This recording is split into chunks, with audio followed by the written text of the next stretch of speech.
Hello my dear students, brain classes के another video lecture में आप सबका स्वागत है। आज की इस वीडियो लेक्चर में अपन डिस्कस करेंगे ब्लड के बारे में। ओके, ब्लड टॉपिक से पहले अपन ने एंडोक्राइन सिस्टम पूरा पढ़ लिया है। ब्लड एंडोक्राइन सिस्टम के सारे टॉपिक्स और सारे वीडियोस इसी चैनल पे अवेलेबल है। ओके, आप उन सबको पहले पढ़ सकते हो। चलिए तो स्टार्ट करते हैं ब्लड से। ओके, तो देखते हैं कि ब्लड होता क्या है और ब्लड किसका बना हुआ होता है, क्या क्या इसका कंपोजिशन होता है, क्या इसका फंक्शन होता है। ओके, और अगर इसकी डिफॉर्मिटी अगर आपकी बॉडी में हो जाती है तो इसकी वजह से क्या क्या बीमारियां हो सकती है। ओके, ये सब अपन इस वीडियो लेक्चर के अंदर पढ़ने वाले हैं। ओके, तो स्टार्ट करते हैं इसके इंट्रोडक्शन से कि ब्लड होता क्या है। तो बेसिकली जो ब्लड है एक कनेक्टिव टिश्यू होता है। क्या है ब्लड? एक प्रकार का कनेक्टिव टिश्यू है। ओके, ब्लड एक प्रकार का कनेक्टिव टिश्यू होता है। कनेक्टिव टिश्यू का मतलब एक ऐसा टिश्यू जो पूरी बॉडी को कनेक्ट करके रखता है। तो ब्लड अपनी पूरी बॉडी को कनेक्ट कैसे करके रखता है कि जो ब्लड होता है एक ओनली बॉडी के अंदर एक इकलौता ऐसा सबस्टांस होता है जो पूरी बॉडी के अंदर फ्लो आउट करता है। ओके, एक इकलौता ब्लड ऐसा सबस्टांस है बॉडी के अंदर जो पूरी बॉडी के अंदर फ्लो करता है। ओके, ये बॉडी के सभी सेल्स तक भी जाता है, सभी बॉडी के टिश्यूज तक जाता है, बॉडी के जितने भी ऑर्गन्स है। ओके, इन सब तक ये अपना फ्लो करता है। इसकी वजह से क्या करता है, ये अपनी पूरी बॉडी को कनेक्ट करके रखता है। ओके, इस वजह से इसको अपन क्या बोलते हैं, कनेक्टिव टिश्यू बोलते हैं। ओके, इसके अलावा ब्लड के अंदर क्या क्या होता है, ब्लड के अंदर होता है प्लाज्मा। Okay, plasma. उसके अलावा इसके अंदर सेल्स होती है। सेल्स कौन कौन सी होती है? आरबीसी होती है, डब्ल्यूबीसी होती है एंड प्लेटलेट्स होती है। तो बेसिकली ब्लड क्या है? ब्लड एक प्रकार का कनेक्टिव टिश्यू है जो किससे मिलकर बना हुआ है? प्लाज्मा, आरबीसी, डब्ल्यूबीसी और प्लेटलेट सेल से मिलकर ही बना हुआ है। ओके, तो इस प्रकार से अपन इसकी डेफिनेशन यहाँ पे लिख सकते हैं कि ब्लड की जो डेफिनेशन होगी वो क्या होगी? Blood is a connective tissue. Blood is a connective tissue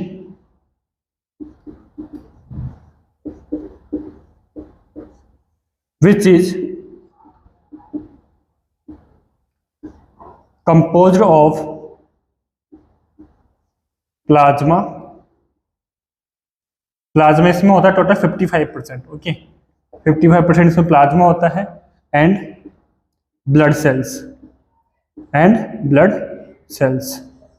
कौन कौन सी होती है?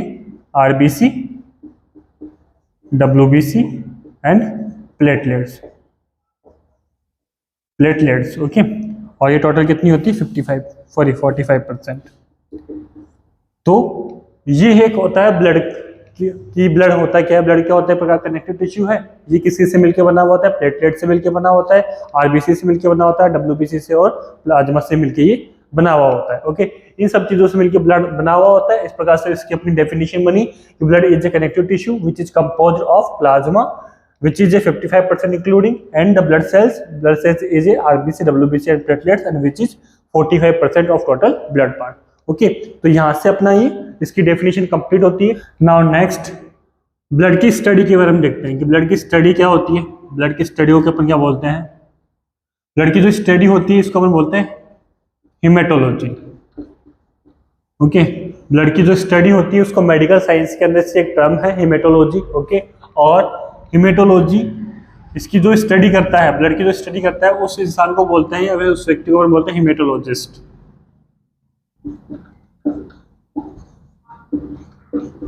ओके, जो ब्लड की स्टडी होती है इसको अपन मेडिकली बोलते हैं हिमेटोलॉजी। ओके, और इसकी जो स्टडी करने वाला होता है उसको अपन बोलते हैं हिमेटोलॉजिस्ट। ओके, नाउ नेक्स्ट इसका स्टोरेज बेसिकली कहाँ होता है? ब्लड स्टोर कहाँ होता है अपनी बॉडी के अंदर बनने के बाद?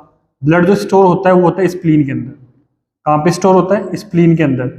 ओके, स्प्लीन एक वो ऑर्गन है जो कि एब्डोमेन कैविटी के सिचुएटेड होता है। ओके, वहाँ पे जो ब्लड है वो स्टोर होता है। ओके, और बेसिकली ये 300 ml तक ब्लड स्टोर होता है बॉडी के अंदर। ओके, या फिर अपन बोल सकते हैं कि स्प्लीन का जो कैपेसिटी होती है ब्लड को स्टोरेज करने की वो होती है 300 ml। ओके, तो बेसिकली नॉर्मली क्या सोचते हैं लोग कि हार्ट के अंदर ब्लड का स्टोरेज होता है, लेकिन ऐसा नहीं होता है। जो हार्ट होता है ब्लड को पंप करने का काम करता है, ब्लड को स्टोर करने का वो काम नहीं करता। ब्लड कहाँ पे स्टोर होता है? स्प्लीन के अंदर स्टोर होता है। ओके, इस वजह से स्प्लीन को अपन बोलते हैं blood bank. Okay, blood bank के नाम से भी ये जाना जाता है। ओके, नाउ नेक्स्ट सेकंड है स्प्लीन से रिलेटेड एक और कंडीशन है, वो है जो आरबीसी होती है। आरबीसी एक प्रकार की ब्लड सेल होती है, जो आरबीसी होती है, जो डेस्ट्रॉयड आरबीसी होती है, डेस्ट्रॉयड आरबीसी होती है, वो भी किसके अंदर आके स्टोर होती है, स्प्लीन के अंदर ही आके स्टोर होती है। ओके, तो यहाँ पे दो थिंग यहाँ पे कंप्लीट होती है अपनी। First is spleen is a blood bank and spleen is also a graveyard of RBC, graveyard of RBC. Okay, तो जो स्प्लीन है वो ब्लड बैंक भी होता है और आरबीसी के लिए ग्रेवयार्ड का काम भी करता है। Okay, now next is blood का अमाउंट, कि बॉडी के अंदर कितना अमाउंट ब्लड होता है। तो बेसिकली अमाउंट के बारे में बात करें तो जो ब्लड का अमाउंट होता है मेल के अंदर ज्यादा होता है और फीमेल में ये कम होता है। मेल के अंदर जो इसका अमाउंट होता है वो होता है approx 5.5 litre. Okay, and female के अंदर जो ब्लड का अमाउंट होता है वो होता है अप्रोक्स 5 लीटर। तो मेल के अंदर जो ब्लड का अमाउंट होता है वो फीमेल से ज्यादा होता है। इसका जो रीजन है वो है हीमोग्लोबिन।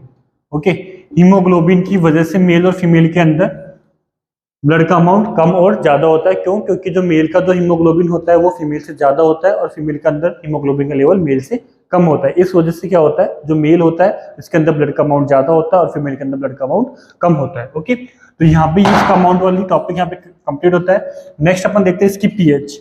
जो ब्लड की पीएच होती है वो होती है 7.45। 7.45 होने की वजह से इसको अपन क्या बोलते हैं, एल्कलाइन। तो जो ब्लड होता है वो एल्कलाइन नेचर का होता है। ओके, तो यहाँ पे अपने अमाउंट और पीएच वाली कंप्लीट होती है बात। Next is formation of blood, formation of blood, कि ब्लड का फॉर्मेशन होता कहाँ पर है। ओके, इसके बारे में डिस्कस करेंगे अपन। तो जो ब्लड का फॉर्मेशन होता है सबसे पहले ब्लड के फॉर्मेशन को बोलते हैं hematopoiesis. Okay, hematopoiesis. Hematopoiesis is the process which is called formation of, क्या बोल रही हूँ,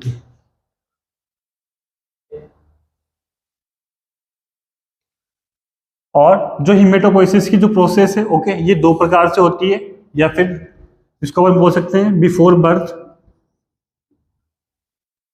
before birth and after birth.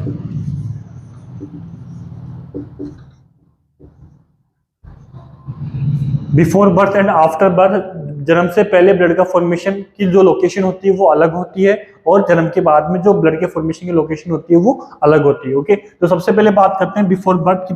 Birth से पहले ब्लड का फॉर्मेशन होता कहाँ है, तो अगर बात करें सबसे पहले होता है यॉर्क शेक के अंदर, York shake. Okay, York shake के अंदर जो ब्लड का फॉर्मेशन होता है वो होता है 3 वीक तक।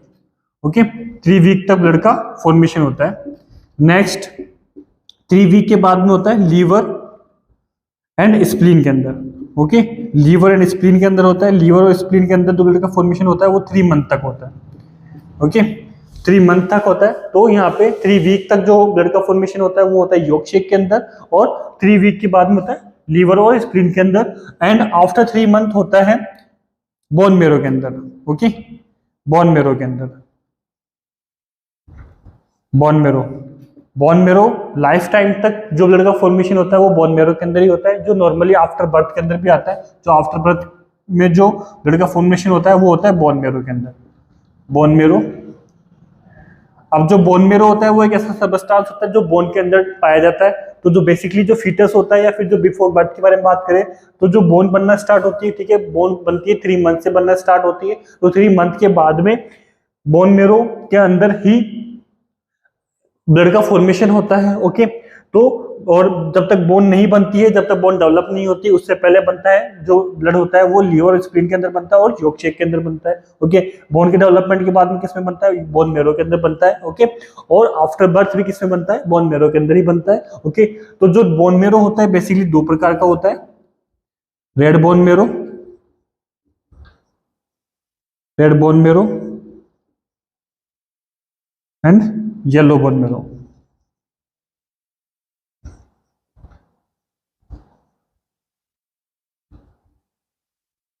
दो प्रकार का बोन मेरो होता है, red bone marrow and yellow bone marrow. Okay, इन दोनों बोन मेरो के अंदर ब्लड का फॉर्मेशन होता है और इन सब के बारे में डिटेल में पढ़ेंगे जब अपन बोन के बारे में डिस्कस करेंगे। ओके, कि रेड बोन मेरो कैसा होता है, कहाँ पे पाया जाता है, ओके, एग्जैक्ट लोकेशन क्या होती है, येलो बोन मेरो एग्जैक्टली कहाँ पे पाया जाता है, किस तरीके से अपना फंक्शन परफॉर्म करता है। ओके, इन सब के बारे में डिटेल में अपन जब बोन के बारे में डिस्कस करेंगे तब करेंगे। Okay, next is composition of blood.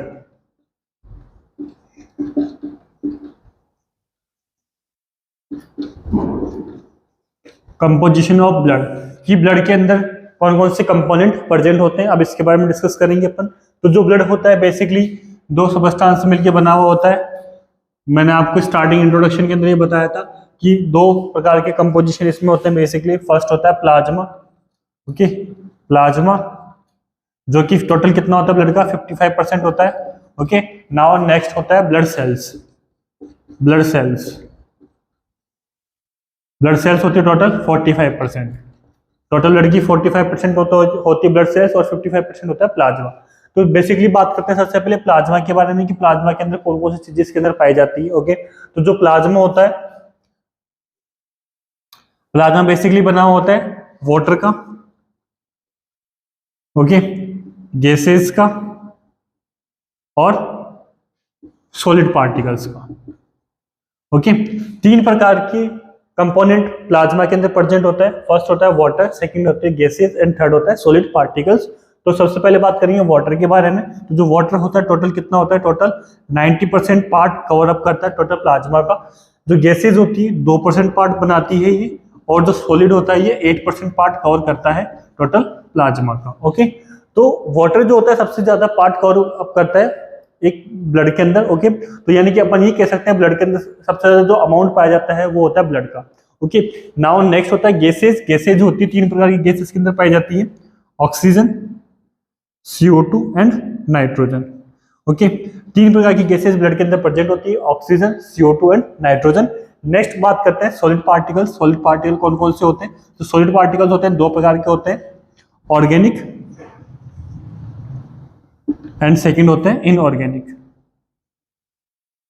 Inorganic,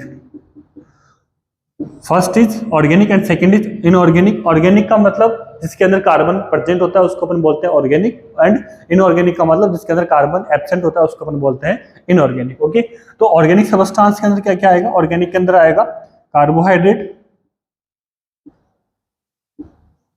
carbohydrate, second है फैट एंड थर्ड है प्रोटीन। ये तीन कंपोनेंट ऑर्गेनिक सबस्टांस के अंदर आते हैं एंड इनऑर्गेनिक के अंदर आते हैं sodium, potassium, calcium chloride. Okay, जो प्लाज्मा होता है तीन प्रकार के पार्ट से मिलकर बना होता है, water, gas and solid. Water होता है 90%, गैसेज होती है 2%, गैसेज में आता है oxygen, CO2, nitrogen, and solid particles होते हैं ऑर्गेनिक, इनऑर्गेनिक। ऑर्गेनिक में कार्बोहाइड्रेट, फैट, प्रोटीन, इनऑर्गेनिक के अंदर sodium, potassium, calcium chloride, ETC substance plasma के अंदर पाए जाते हैं। ओके, अब नेक्स्ट डिस्कस करते हैं ब्लड सेल्स के बारे में कि ब्लड सेल्स कौन कौन सी होती है। Next is blood cells. Okay, तो जो बेसिकली जो ब्लड सेल्स होती है ये भी तीन प्रकार की होती है। मैंने आपको इंट्रोडक्शन में बताया ब्लड सेल्स होती है तीन प्रकार की। सबसे पहली होती है RBC, सेकंड होती है WBC and last is platelets. Okay, RBC का जो पूरा नाम है वो होता है red blood cell, red blood cell. WBC का पूरा नाम है white blood cell and last platelets. Okay, ये तीन प्रकार की सेल्स ब्लड के अंदर प्रेजेंट होती है। तो सबसे पहले बात करते हैं जो RBC का अमाउंट होता है वो होता है 4.5 to 5.5 मिलियन पर क्यूबिक mm। ओके, पर क्यूबिक mm ये इस अमाउंट होता है। नेक्स्ट जो WBC होती है वो होती है 4,000 to 11,000, 4,000 to 11,000 पर क्यूबिक mm।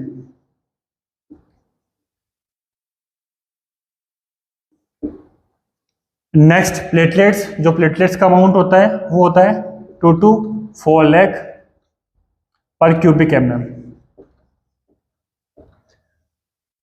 ये ब्लड सेल्स ब्लड के अंदर प्रेजेंट होती है, आरबीसी, डब्ल्यूबीसी एंड प्लेटलेट। सबसे ज्यादा अमाउंट के अंदर ब्लड के अंदर पाई जाती है आरबीसी। ओके, आरबीसी का जो अमाउंट होता है 4.5 to 5.5 मिलियन पर क्यूबिक एमएम होता है। डब्ल्यूबीसी का जो अमाउंट होता है वो होता है 400 to 1100 पर क्यूबिक एमएम। एंड नेक्स्ट जो प्लेटलेट्स का अमाउंट होता है वो होता है 2 to 4 लाख पर क्यूबिक एमएम। ओके, तो इस प्रकार से अपना जो ब्लड का कंपोजिशन होता है यहाँ पे ये कंप्लीट होता है। Next is हीमेटोपोइसिस।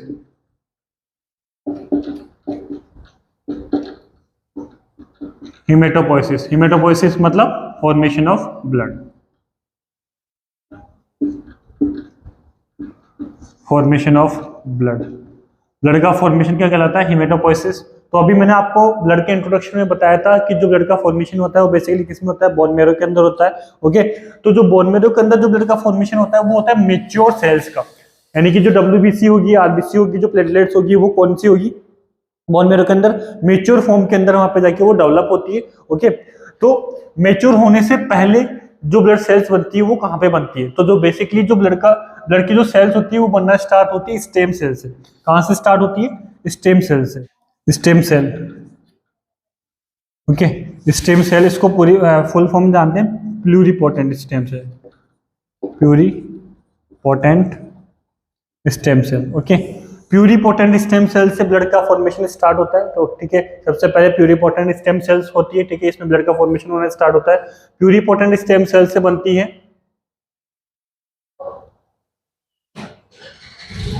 दो प्रकार की सेल्स बनती हैं यहां से, ठीक है। सबसे पहले होते हैं lymphoid, okay, lymphoid, and second होती है माइलोइड, माइलोइड। ओके, तो जो लिम्फोइड होती है इससे दो प्रकार की सेल्स बनती हैं, T lymphoid and B lymphoid. And myeloid से भी तीन प्रकार की सेल्स बनेगी। Okay, C F U E, C F U G M and C F U M. Okay, ये तीन प्रकार की सेल्स बनती हैं माइलोइड से। सी एफ यू ई से बनती है RBC, okay, C F U G M से बनती है दो प्रकार की सेल्स यहाँ पे बनती है, ग्रेनुलोसाइट और monocyte. Okay, C F U M से बनती है platelets.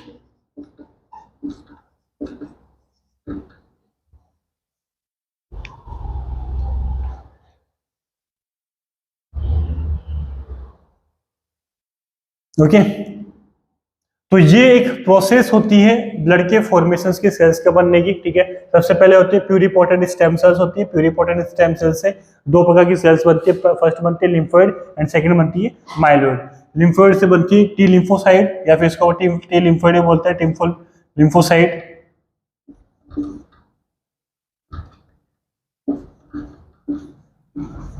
Okay, and B lymphocyte. दो प्रकार की सेल्स बनती है लिम्फोसाइट से, ठीक है, T lymphocyte and B lymphocyte. ये दोनों होती है डब्ल्यूबीसी का टाइप होती है, ठीक है। किसका टाइप होती है? डब्ल्यूबीसी का टाइप होती है। नेक्स्ट होती है सीएफयूई, सीएफयूई से बनती है आरबीसी, ओके। सीएफयूजीएम से बनती है ग्रेनुलोसाइट एंड मोनोसाइट, ये दोनों भी किसका टाइप होती है? डब्ल्यूबीसी का, ओके। एंड लास्ट है सीएफयूएम, ठीक है, जो सीएफयूएम ये बनाती है platelets.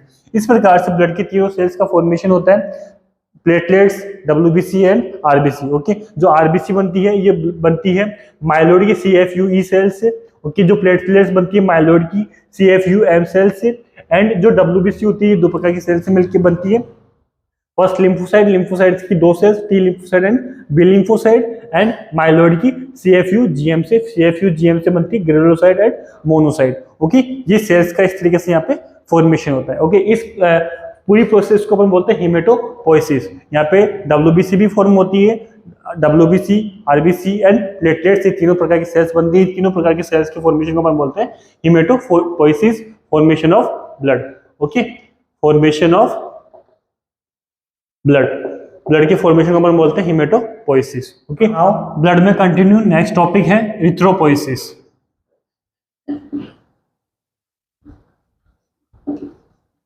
Erythropoiesis. Okay, erythropoiesis, erythropoiesis का मतलब होता है formation of RBC, formation of RBC. तो अपन देखते हैं इरिथ्रोपोइसिस की प्रोसेस से किस तरीके से आरबीसी कंप्लीटली फॉर्म होती है। ठीक है, इरिथ्रोपोइसिस का मतलब फॉर्मेशन ऑफ आरबीसी। तो जो इरिथ्रोपोइसिस की जो फर्स्ट स्टेज होती है वो होती है प्यूरिपोटेंट स्टेम सेल से, pluripotent stem cell. Okay, pluripotent stem cell से आरबीसी बनना स्टार्ट होगी और इससे सबसे पहले बनती है erythroblast, erythroblast cell. Okay, erythroblast cell बनेगी। जो इसकी इरिथ्रोब्लास्ट सेल की जो साइज होती है वो होती है 12 से 15 माइक्रोमीटर।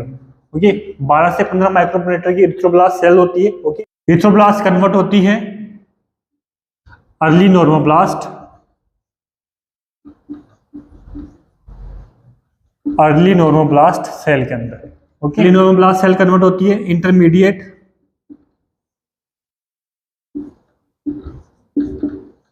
नॉर्मोब्लास्ट सेल के अंदर। ओके, इंटरमीडिएट नॉर्मोब्लास्ट कन्वर्ट होती है लेट नॉर्मोब्लास्ट सेल के अंदर कन्वर्ट होती है। Okay, late normoblast cell convert होती है रेटिकुलोसाइट में,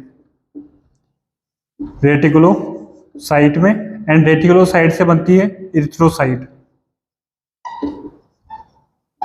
इरिथ्रोसाइट, या फिर इसको अपन बोलते हैं आरबीसी, मेच्योर आरबीसी। जो मेच्योर आरबीसी होती है इसको अपन बोलते हैं इरिथ्रोसाइट। ओके, तो ये प्रोसेस होती है पूरी इरिथ्रोपोइसिस की, या फिर formation of RBC, formation of RBC.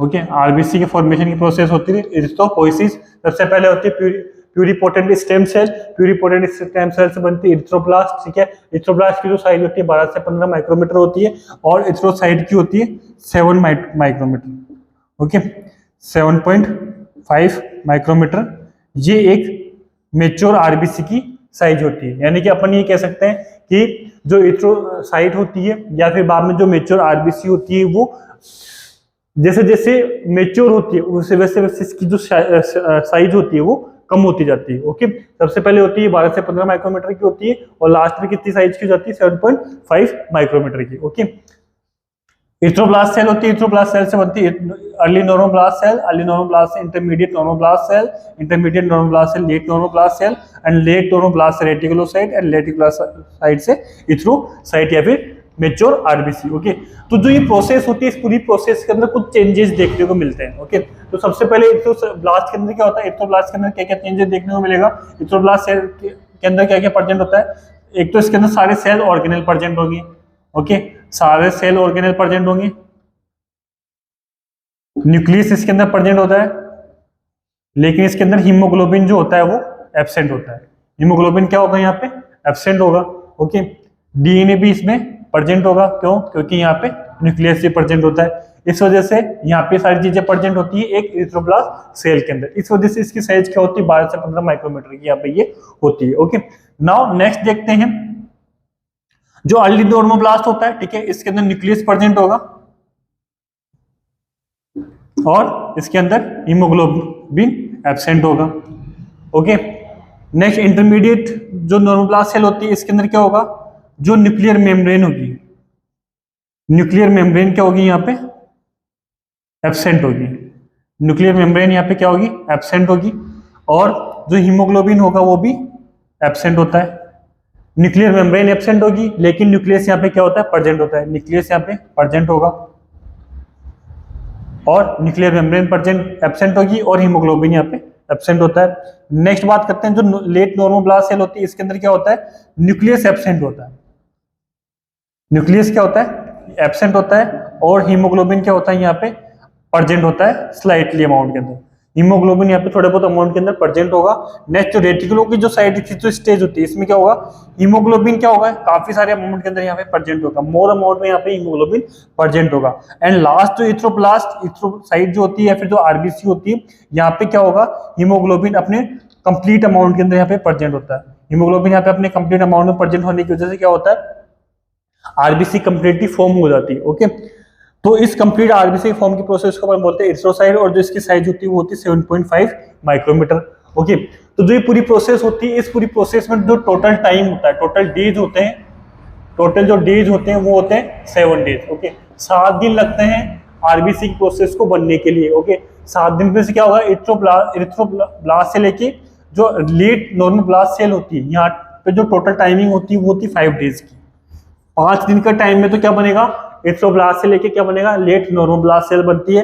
And reticulocyte से लेके इथ्रोसाइट तक, रेटिकुलोसाइट से लेके और जो मेच्योर आरबीसी होती है वहां तक टोटल जो टाइम होता है वो होता है 2 डेज का। ओके, 2 डेज का। तो जो ये चेंज देखने को मिलता है हीमोग्लोबिन का प्रेजेंट होने का, ठीक है, ये हीमोग्लोबिन यहाँ पे अचानक से रेटिकुलोसाइट के अंदर क्यों बढ़ जाता है, इसके बारे में डिस्कस करते हैं कि जो रेटिकुलोसाइट होती है, ठीक है, इसके अंदर क्या होता है, यहाँ पे इस जगह पे रेटिकुलोसाइट वाली जो प्रोसेस होगी, इस प्रोसेस के अंदर क्या होगा, यहाँ पे vitamin B12 and folic acid, okay, folic acid यहाँ पे प्रेजेंट होते हैं रेटिकुलोसाइट की स्टेज में। तो विटामिन B12 और फोलिक एसिड की प्रेजेंस की वजह से हीमोग्लोबिन का लेवल क्या होता है, इंक्रीज हो जाता है, और इंक्रीज हीमोग्लोबिन की वजह से क्या बनता है, मेच्योर आरबीसी यहाँ पे फॉर्म होती है। ओके, तो ये अपन कह सकते हैं जो रेटिकुलोसाइट जो स्टेज होती है, इस स्टेज में क्या होता है, विटामिन B12 प्रेजेंट होता है और फोलिक एसिड प्रेजेंट होता है। विटामिन B12 और फोलिक एसिड की प्रेजेंस के अंदर क्या बनता है, हीमोग्लोबिन का फॉर्मेशन होता है और कंप्लीट मेच्योर आरबीसी का फॉर्मेशन होता है। ओके, तो इस प्रकार से अपनी ये आरबीसी वाला यहाँ पे टॉपिक कंप्लीट होता है। ओके, तो अपन ये देखा कि आरबीसी किस तरीके से बनती है। सबसे पहले होती है प्यूरिपोटेंट स्टेम सेल। प्यूरिपोटेंट स्टेम सेल से बनती है क्या, एरिथ्रोब्लास्ट सेल। एरिथ्रोब्लास्ट सेल्स के अंदर क्या क्या होगा, सारे सेल ऑर्गेनेल प्रेजेंट होंगे, न्यूक्लियस यहाँ पे प्रेजेंट होगा, डीएनए प्रेजेंट होगा, और हीमोग्लोबिन यहाँ पे टोटली क्या होता है, एब्सेंट होता है। अर्ली नॉर्मोब्लास्ट सेल बनती है। अर्ली नॉर्मोब्लास्ट सेल में क्या होगा, हीमोग्लोबिन प्रेजेंट होगा, सॉरी न्यूक्लियस प्रेजेंट होगा और हीमोग्लोबिन एब्सेंट होगा। Next intermediate normoblast cell. Intermediate normoblast cell में क्या होगा, न्यूक्लियर मेम्ब्रेन एब्सेंट होगी, हीमोग्लोबिन एब्सेंट होगा और न्यूक्लियस प्रेजेंट होगा। यहाँ पे न्यूक्लियस क्या होगा, यहाँ पे प्रेजेंट होगा। Next late normoblast cell. Late normoblast cell में क्या होगा, न्यूक्लियस एब्सेंट होता है और यहाँ पे हीमोग्लोबिन कुछ अमाउंट में प्रेजेंट होता है। नेक्स्ट बात करते हैं रेटिकुलोसाइट। रेटिकुलोसाइट में क्या होता है, हीमोग्लोबिन प्रेजेंट होता है, और एरिथ्रोसाइट जो आरबीसी होती है यहाँ पे भी हीमोग्लोबिन काफी अमाउंट में प्रेजेंट होता है। ओके, ये प्रेजेंट क्यों होता है, क्योंकि विटामिन B12 और फोलिक एसिड की प्रेजेंस की वजह से यहाँ पे हीमोग्लोबिन प्रेजेंट होता है और कंप्लीट आरबीसी बनती है। इसमें जो टोटल टाइमिंग होती है वो कितने दिन की होती है, 7 दिन की होती है, इसमें से 5 दिन इमेच्योर सेल होती है, ठीक है, और 2 दिन में क्या होता है, मेच्योर सेल बनती है। इसकी साइज के बारे में बात करें तो जो एरिथ्रोब्लास्ट सेल की जो साइज होती है 12 से 15 माइक्रोमीटर की होती है, और जो मेच्योर आरबीसी की जो साइज होती है वो होती है 7.5 माइक्रोमीटर की। ओके, तो ये अपन कह सकते हैं, तो मेच्योर जो आरबीसी होती है उसकी साइज कम होती है, और जो इमेच्योर जो आरबीसी होती है उसकी साइज ज्यादा होती है। ओके, तो इस प्रकार से यहाँ पे अपना टॉपिक कंप्लीट होता है। आई होप आप लोगों को ये वीडियो अच्छा लगा होगा। ओके, वीडियो की जो इन्फॉर्मेशन है वो आपको पसंद आई होगी। अगर आपको वीडियो पसंद आया हो तो वीडियो को लाइक, शेयर एंड सब्सक्राइब जरूर करें। Okay, thank you for watching the video and मिलते हैं नेक्स्ट वीडियो में।